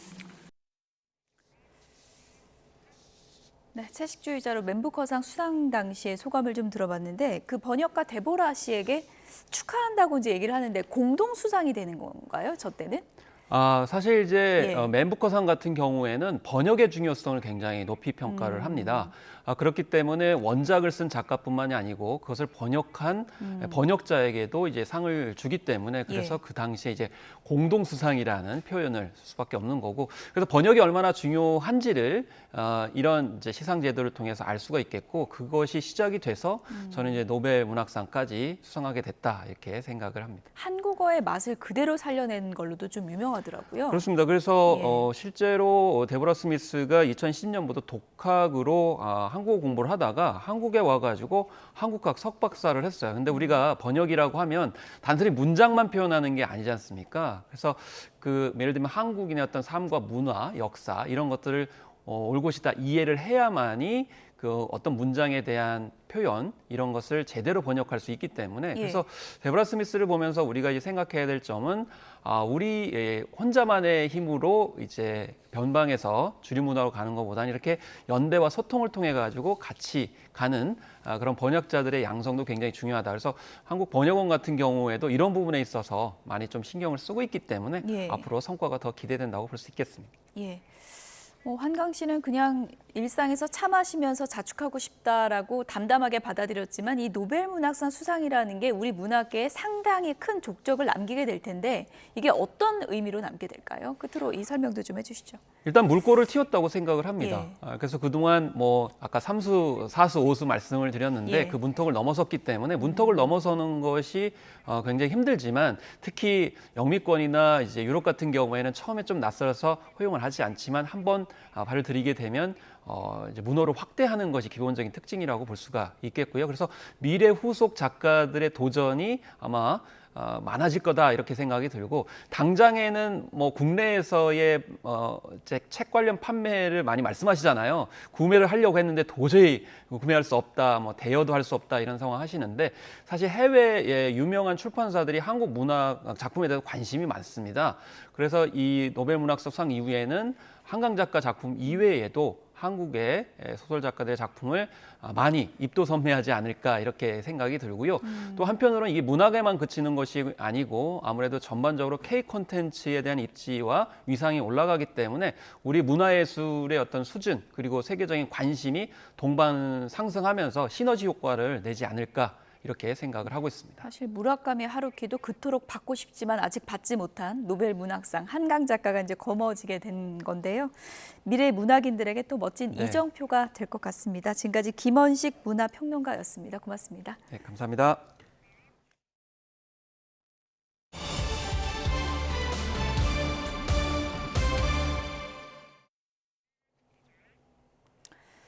네, 그럼 뉴진스의 멤버 한이 지난달 긴급 라이브 방송에서 자신이 사내에 따돌림을 겪었다 이렇게 주장을 했는데요. 국회가 국정감사에서 이 사건을 들여다보기로 했는데 한이가 직접 증인으로 출석하겠다는 뜻을 밝혔습니다. 이경국 기자입니다. 지난달 11일 진행된 그룹 뉴진스의 긴급 라이브 방송. 멤버 한이는 과거 있었던 사건을 언급하며 따돌림 논란을 제기했습니다. 하이브 안에서 만난 그룹 아일릿의 매니저가 아일릿 멤버들에게 자신을 무시하라고 했고 어두워 김주영 대표에게 이를 알렸지만 사실상 무시됐다는 겁니다. 저희 다른 멤버들도 그런 일을 당할까 봐 무서울 수밖에 없다고 생각을 하고요.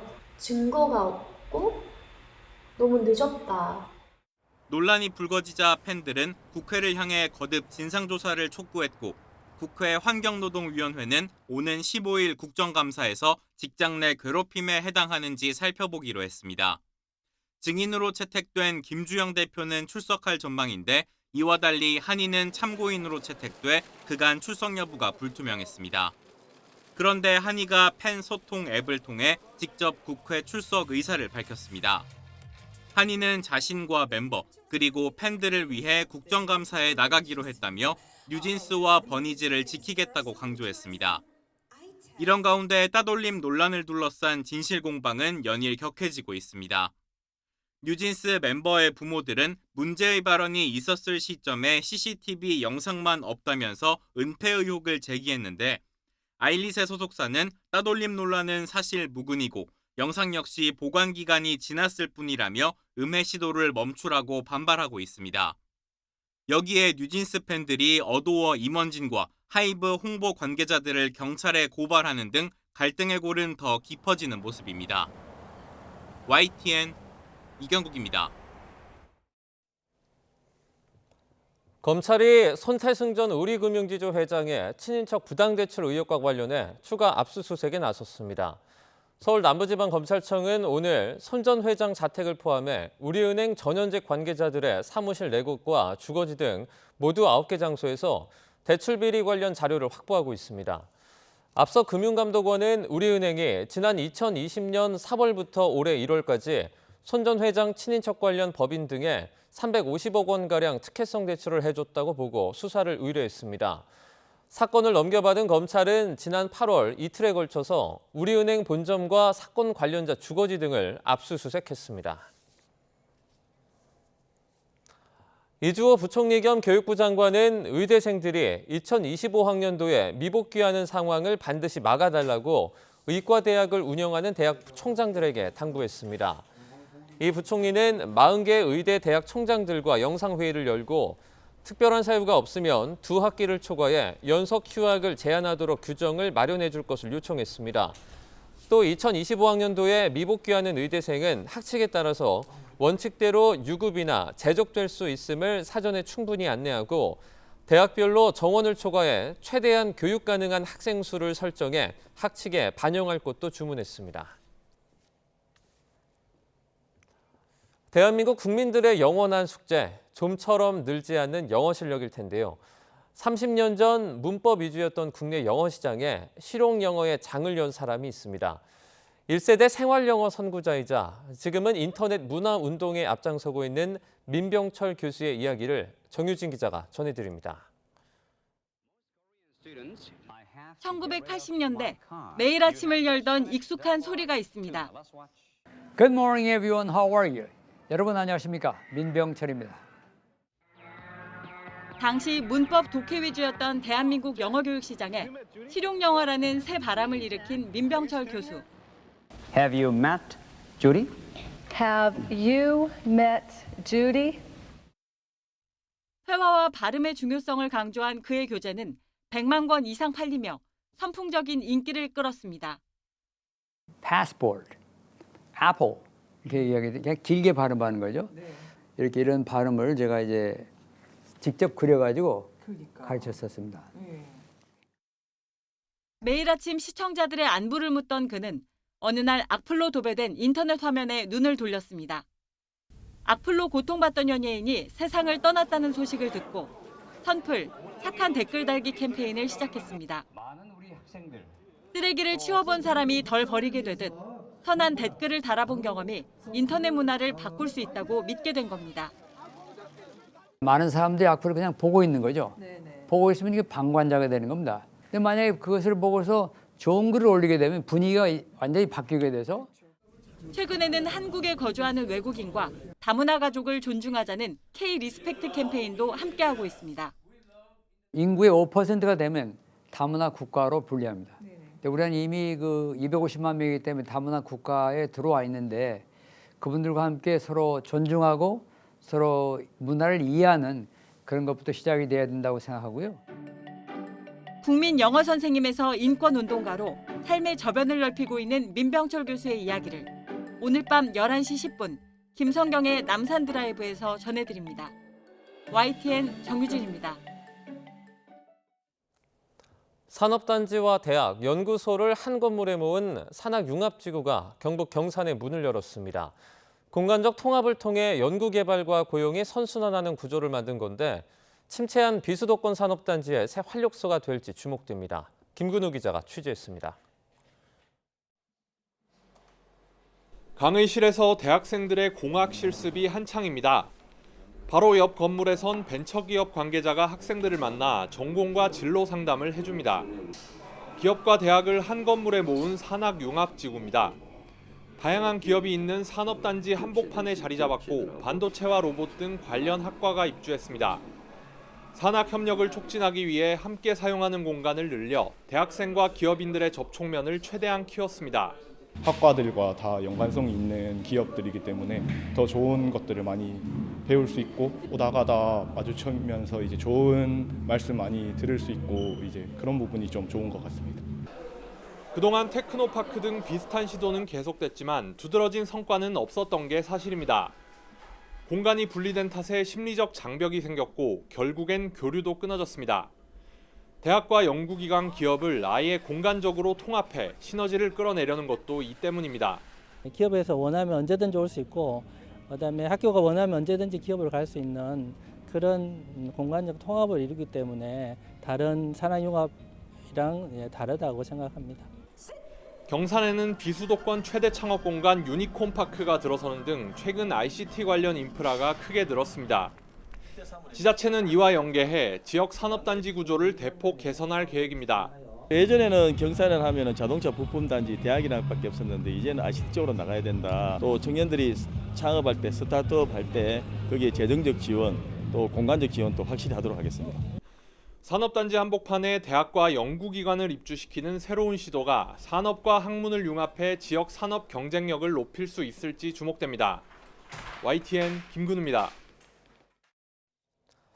가을 야구다운 짜릿한 경기를 보여주고 있는 LG와 KT가 결국 5번째 최종전에서 승부를 가르게 됐습니다. 3차전 이긴 팀이 플레이오프에 올라간다는 100% 확률을 LG가 지켜낼지 반대로 KT가 다시 한번 0%의 마법을 부릴지 불펜에 달렸다는 분석이 나옵니다. 김영수 기자입니다. 엎치락 뒤치락 손에 땀을 쥐는 준 플레이오프 4차전은 이 장면으로 승부가 갈렸습니다. 연장 11회까지 가는 혈투였습니다. LG는 이 경기에 선발 엔스를 포함해 투수 7명을 내세웠습니다. KT는 4명으로 4차전을 막았지만 직전 2경기에서 6명씩 마운드에 올렸습니다. 말 그대로 불펜 총력전입니다. 최종전을 앞두고 LG와 KT는 각각 임찬규와 엄상백을 선발로 예고하며 2차전 리턴 매치가 성사됐습니다. 경기를 거듭하면서 두 팀 모두 타선이 안정감을 찾은 만큼 승부는 불펜에서 갈릴 거라는 전망에 힘이 실립니다. 선발에서 불펜으로 보직을 바꾼 에르난데스와 고영표에 자연스럽게 눈길이 쏠립니다.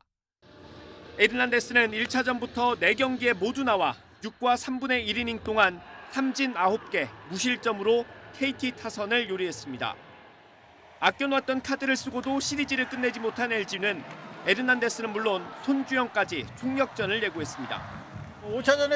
5차전에서도 상황이 되면은 오늘 던진 우리 불펜들이 뭐 좋은 투수도 있었고 나쁜 투수도 있었지만 앞으로 레이스를 하는 데 있어서 큰 도움이 될 것 같습니다. KT 고영표는 1차전에서 선발로 4차전에선 구원 투수로 나와 승부를 잠실까지 끌고 온 1등 공신인데 5차전에서도 가장 중요한 순간 마운드에 오를 예정입니다. 4차전에서만 3이닝 넘게 혼자 책임지면서 LG 타선을 무력화한 박영현도 KT가 믿는 구석 가운데 하나입니다. 무조건 준비해야 된다고 생각하고요. 그렇게 간절했던 마음 그대로 5차전까지 이길 수 있도록 더 준비 잘해가지고 완벽한 경기 보여드리겠습니다.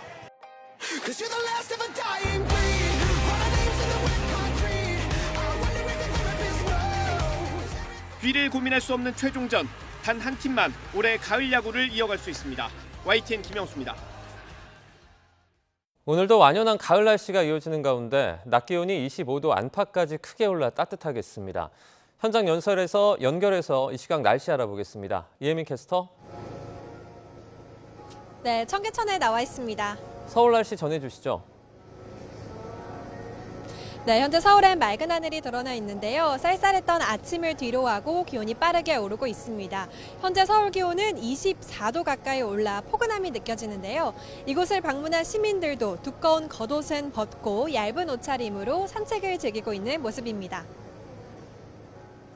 주말과 휴일 날씨는 어떻죠?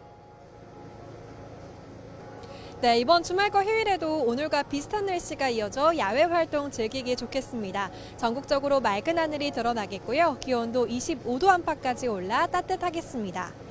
오늘은 전국 하늘에 구름만 가끔 지나겠습니다. 다만 제주도는 5에서 10mm의 비가 오락가락 내리겠고요. 한때 영남 동부 지역에도 약한 소나기가 지나겠습니다. 낮 동안 따스한 가을볕이 내리쬐며 기온은 크게 오르겠습니다. 서울과 광주, 대구 모두 25도 예상됩니다. 이번 주말과 휴일에도 큰 일교차는 염두에 두셔야겠고요. 다음 주 초반에는 남부지방과 제주도를 중심으로 비가 내릴 전망입니다.